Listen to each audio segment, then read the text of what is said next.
Well, good morning. It is Friday, February 26th. I'm Danielle Wiggins with your 3 News Now morning update, where you get your news headlines and some fun stories all under 15 minutes. So thanks for spending this time with me on the WKYC Facebook, Instagram, and YouTube pages. Feel free to share your thoughts on the stories covered in the comments section. And as always, you can let me know your name and where you're watching from.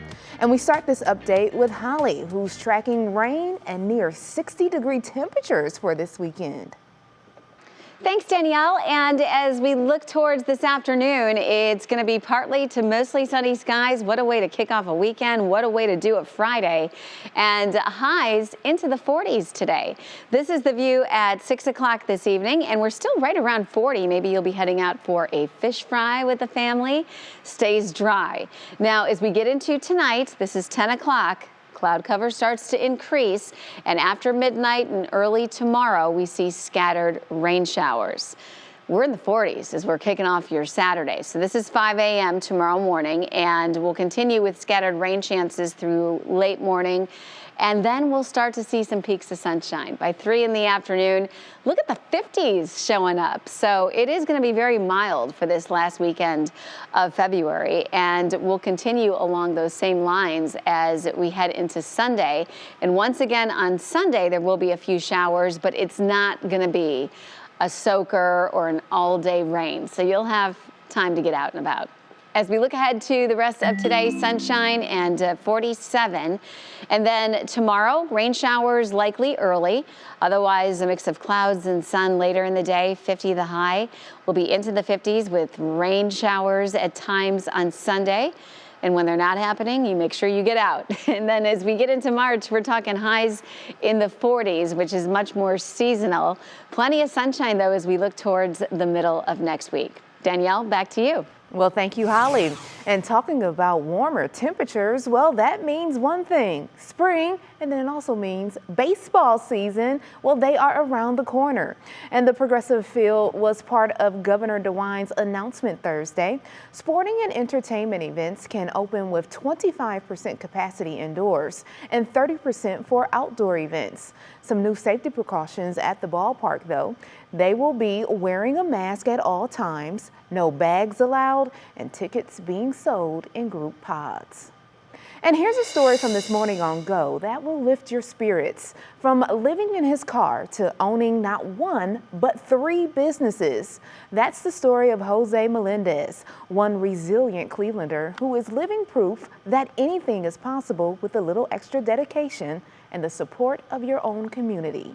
Looking at everything that happened to me, I think it was a phase that prepared me to be stronger and handle any type of situation like today. Jose Melendez is a proud father, a successful business owner, and a respected community leader. But his everyday life today is nothing like it used to be. Growing up in Cleveland, actually, at the beginning, it was a little tough, not knowing not even a cent of English.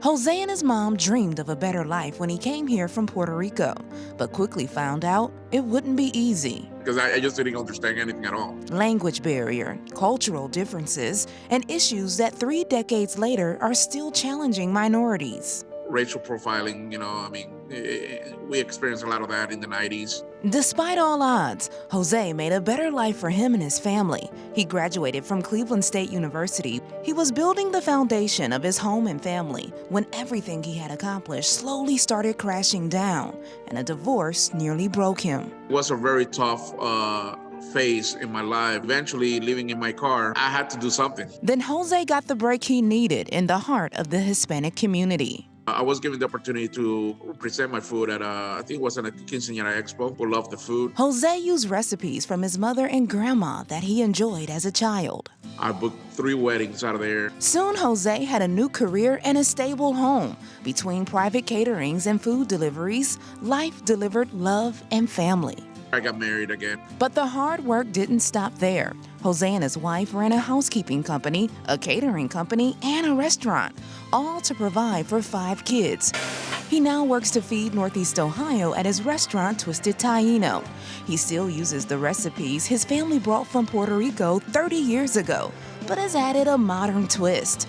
His restaurant, Twisted Taino, was named Cleveland Magazine's Best of Cleveland 2020. His success is now giving him the chance to help others facing a difficult situation like he once did. As a community leader and successful business owner, he is now working to pay it forward as part of the Spanish American Committee in the same community that raised him up. They helped me out when I was on the low. But that's my way of giving back, helping those that are walking through the door, just like I once did in the past. And Twisted Taino is now open for business inside Solstice City Food Hall in Ohio City. Very soon, they will be announcing the opening of a second location in Parma, their very first full-service restaurant. If you want to share this story with your social network, just head over to WKYC.com. We have it posted for you there.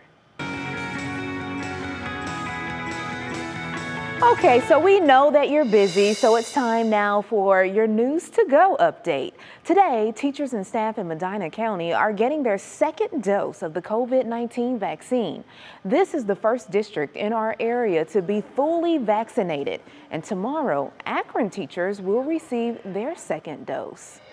There's also been an update to Cleveland schools' plan to get kids back into the classroom. CEO Eric Gordon says students won't make the shift to in-person learning on Monday as planned. The district needs another week to take necessary safety precautions. Phase 1 students will now return March 8th, and the other phases will be pushed back as well for a week. Meanwhile, the Parma City School District has sped up its plans. Superintendent Charles Smilek says the district's plans return to all in-person learning has been moved up a week to March 22nd. The district's original plan was to return on April 8th. And developing details this morning on how that huge fire in Elyria started Wednesday night.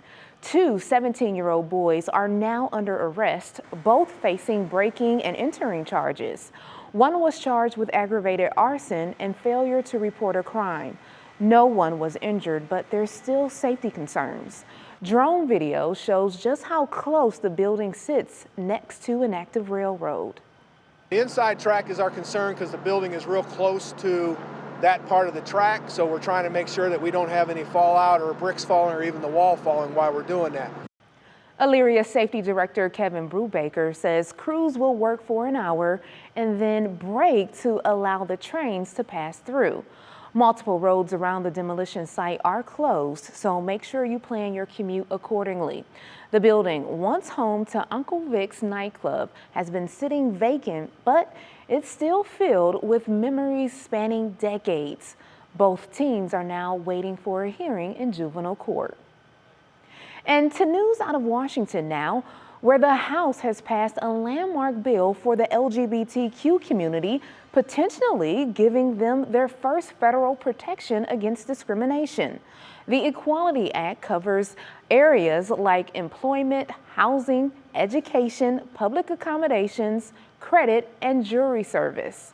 So President Biden is eager to sign the act into law if it reaches his desk. Every American deserves respect and dignity, and it's important that the Equality Act become law because it will once and for all ensure that LGBTQ Americans can live lives free of discrimination. The bill is supported by organizations ranging from the U.S. Chamber of Commerce to the ACLU. It now heads to the Senate. Alrighty, time now for the segment we call The Best News You Will Hear All Day. The rainforest at the Cleveland METROPARKS Zoo is reopening next week. The building just underwent some improvements there, like a total replacement of its dome.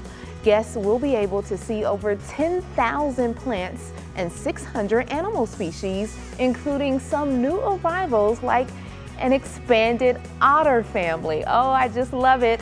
The rainforest reopens this Tuesday, March 2nd.